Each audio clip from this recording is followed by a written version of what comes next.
செங்கடல் பகுதியில் அமைந்துள்ள ஜெர்மனின் மோகா துறைமுக நகரத்தின் மீது அந்த நாட்டின் ஹவுதி கிளர்ச்சி படை ஏவுகணை தாக்குதல் நடத்தியதாக தெரிவிக்கப்பட்டுள்ளது.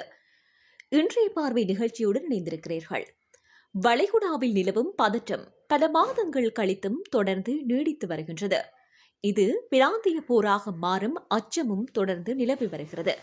இதற்கிடையே இந்தியாவை நோக்கி வந்த கப்பல் ஒன்று பாகிஸ்தானுக்கு அருகே தாக்கப்பட்டுள்ளதாக தகவல் வெளியாகியுள்ளது. தாக்கப்பட்ட அந்த கப்பல் எது? இதன் பின்னணி குறித்து நாம் விரிவாக பார்க்கலாம். வளைகுடாவை சுற்றிலும் கடந்த சில காலமாகவே பதற்றம் தொடர்ந்து நிலவி வருகின்றது. அமெரிக்காவுக்கும் ஈரானுக்கும் இடையேயான நேரடி தாக்குதல்கள் குறைந்துள்ள போதிலும் இன்னும் பிராந்திய அமைதி முழுமையாக திரும்பவில்லை. இதனால் அங்கு பதற்றமான ஒரு சூழலே தொடர்ந்து நடந்து வருகின்றது. அவ்வப்போது தாக்குதல் சம்பவங்களும் தொடர்கிறது.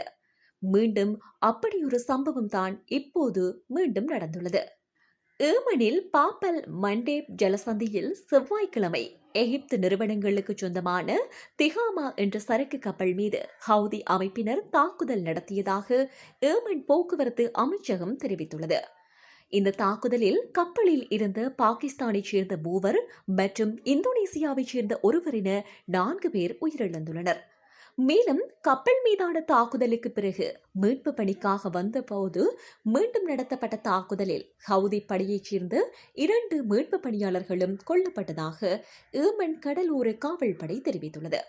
இந்த சம்பவத்தில் 7 கப்பல் பணியாளர்கள், 2 கடலோர காவல்படை வீரர்கள் மற்றும் ஒரு மீட்பு படை வீரர் என மொத்தமாக 10 பேர் காயமடைந்துள்ளதாகவும் அதிகாரிகள் தெரிவித்துள்ளனர். கடந்த பிப்ரவரி 28ஆம் தேதி ஈரான் போர் தொடங்கிய பின்னர் கப்பல்கள் மீது ஹவுதிகள் நடத்திய தாக்குதல்களில் ஏற்படும் முதல் உயிரிழப்பு இதுவாகும். செங்கடல் வழியாக சவுதி ராணுவ உபகரணங்களை எடுத்துச் சென்ற கப்பல் ஒன்றை தாக்கியதை ஹவுதி படையினரும் ஒப்புக்கொண்டனர். அதேபோல ஓமன் வளைகுடா பகுதியில் பனாமா நாட்டைச் சேர்ந்த ஹெண்டனியர் கப்பல் மீது அமெரிக்க ராணுவம் தாக்குதல் நடத்தியுள்ளது.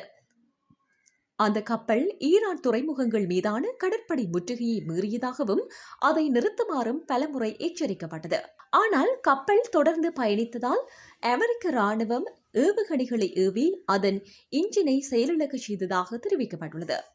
இந்த கப்பல் பாகிஸ்தான் கடற்கரையில் இருந்து சுமார் 131 கிலோமீட்டர் தொலைவில் தாக்கப்பட்டதாக கடல்சார் பாதுகாப்பு அமைப்பு தெரிவித்திருக்கிறது. இந்த கப்பல் சமீபத்தில் தான் மும்பைக்கு வந்து சென்றிருந்தது.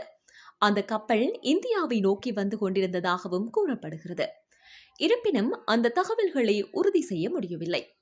ஹவுதி தாக்குதல்கள் மற்றும் கடல்வழி முற்றுகைகளால் செங்கடல் மற்றும் பாப்பல் மண்டோப் வழியாக செல்லும் கப்பல்களின் எண்ணிக்கை கடுமையாக குறைந்துள்ளது. கடந்த வாரம் பாப் அல் மண்டேப் வழியாக தினசரி சராசரியாக 32 கப்பல்கள் மாத்திரமே சென்றுள்ளன. முற்றுகைக்கு முன்பு இந்த எண்ணிக்கை சுமார் 50ஆக இருந்தது என குறிப்பிடப்பட்டுள்ளது. ஹார்முஸ் ஜலசந்தியில் நிலைமை இன்னும் மோசமாகியுள்ளது. திங்களன்று வெறும் 6 கப்பல்கள் மாத்திரமே அந்த வழியாக சென்றுள்ளன. போருக்கு முன்பு தினசரி சுமார் 130 முதல் 140 கப்பல்கள் வரை சென்ற இந்த முக்கிய ரூட்டில் இப்போது கப்பல் போக்குவரத்து மிக கடுமையாக பாதிக்கப்பட்டுள்ளதையே இது காட்டுகிறது. இதேவேளை அமெரிக்கா உடனான போரை முடிவுக்கு கொண்டு வருவது குறித்து ஈரானிய ஜனாதிபதி மசூத் பெஷஷ்கியனை சந்தித்து பாகிஸ்தான் உள்துறை அமைச்சர் மொக்ஷின் நக்வி பேச்சு நடத்தியுள்ளார். அமெரிக்கா மற்றும் ஈரான் உடனான இந்த போரில் பாகிஸ்தான் அரசு தொடர்ந்து மத்தியஸ்தராக செயற்பட்டு வருகிறது. அமெரிக்காவுக்கும் ஈரானுக்கும் இடையே கடந்த ஜூன் மாதம் அமைதி ஒப்பந்தம் கையெழுத்தானது. ஆனால் ஹோர்முஸ் நீரிணை அருகே வணிக கப்பல்கள் மீது ஈரானிய படைகள் தாக்குதல் நடத்தியதாக குற்றஞ்சாட்டி போர் நிறுத்த ஒப்பந்தத்தை அமெரிக்க ஜனாதிபதி டொனால்ட் ட்ரம்ப் ரத்து செய்ததை தொடர்ந்து இருதரப்புக்கும் இடையே மீண்டும் போர் தொடங்கியுள்ளது. இந்த நிலையில் அமெரிக்கா மற்றும் ஈரானுக்கு இடையிலான போரை முடிவுக்கு கொண்டு வரும் முயற்சியாக பாகிஸ்தான் உள்துறை அமைச்சர் மொக்ஷின் நக்வி நேற்று செவ்வாய்க்கிழமை காலை வேளை தெஹ்ரான் சென்றடைந்தார். இதனைத் தொடர்ந்து ஈரானிய ஜனாதிபதி மசூத் பெசஸ்கியனை சந்தித்த பாகிஸ்தானிய அமைச்சர் நக்வி புதிய அமைதி ஒப்பந்தம் குறித்து பேச்சுவார்த்தைகளை முன்னெடுத்துள்ளார். இதனையடுத்து ஈரானின் வெளியுறவு அமைச்சர் அப்பாஸ் அரக்ஷியையும் சந்தித்து நக்வி உரையாடியிருக்கிறார். ஈரான் மற்றும் பாகிஸ்தானுக்கு இடையிலான உறவு வலிமையானது எனவும் பிராந்தியத்தின் பாதுகாப்புக்கு இருதரப்பும் இணைந்து செயற்படும் எனவும் ஜனாதிபதி பெசஸ்கியன் குறிப்பிட்டிருக்கிறார். இந்த பயணத்தில் ஜனாதிபதி பெசஸ்கியனை பாகிஸ்தான் அமைச்சர் நக்வி மீண்டும் சந்தித்து உரையாடுவார் என எதிர்பார்க்கப்படுகிறது. முன்னதாக பாகிஸ்தானுக்கு பதிலாக ஹோர்முஸ் நீரிணை விவகாரம் குறித்து ஈரானுடன் ஓமன் அரசு மத்தியஸ்தராக செயற்பட்டு வருவது குறிப்பிடத்தக்கது. இதேவேளை ஹோர்முஸ் நீரிணை முழுமையாக அமெரிக்காவின் கட்டுப்பாட்டிற்குள் வந்துவிட்டதாக அமெரிக்க ஜனாதிபதி டொனால்ட் ட்ரம்ப் தெரிவித்த கூற்றை ஈரான் அதிகாரப்பூர்வமாக நிராகரித்திருக்கிறது. ஹோர்முஸ் ஜலசந்தியின் கடல்வெளி போக்குவரத்தை நிர்வகிக்கும் ஈரானிய அமைப்பான இந்த பாரசீக வளைகுடா ஜலசந்தி ஆணையம் இதுகுறித்து கருத்து வெளியிட்டிருக்கிறது. குறித்த ஆணையத்தின் கருத்துப்படி ஹோர்முஸ் நீரிணையின் முடக்கம் நீக்கப்பட்டு விட்டதாக அமெரிக்க அதிகாரிகள் கூறி வரும் கூற்றுக்களும் சமூக வலைதள பதிவுகளும் யதார்த்த நிலையை மாற்றிவிட முடியாது. ஹோர்முஸ் நீரிணை தொடர்ந்து முடக்க நிலையிலேயே உள்ளது. ஈரான் முன்வைத்துள்ள அனைத்து நிபந்தனைகளையும் அமெரிக்கா ஏற்றுக்கொண்டு நிறைவேற்றும் வரை ஹோர்முஸ் ஜலசந்தி மீண்டும் திறக்கப்படாது என தெரிவிக்கப்பட்டுள்ளது.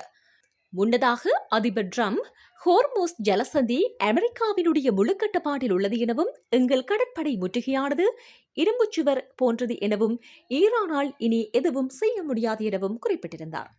அத்தோடு இருதரப்பு மோதல்கள் மற்றும் பதற்றம் காரணமாக இந்த முக்கிய சர்வதேச எண்ணெய் வர்த்தக வழித்தடத்தில் பயணிக்கும் வணிக கப்பல்களின் எண்ணிக்கை மிக குறைந்த அளவிற்கு சரிந்துள்ளமை குறிப்பிடத்தக்கது.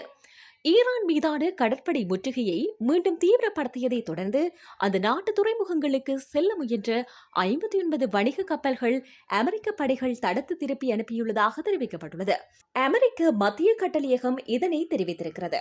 இதன் அடிப்படையில் அமெரிக்காவின் உத்தரவை மீறி செல்ல முயன்ற 3 கப்பல்கள் செயலிழக்க செய்யப்பட்டுள்ளதுடன் 2 கப்பல்களில் நேரடி சோதனைகளும் நடத்தப்பட்டிருக்கின்றன.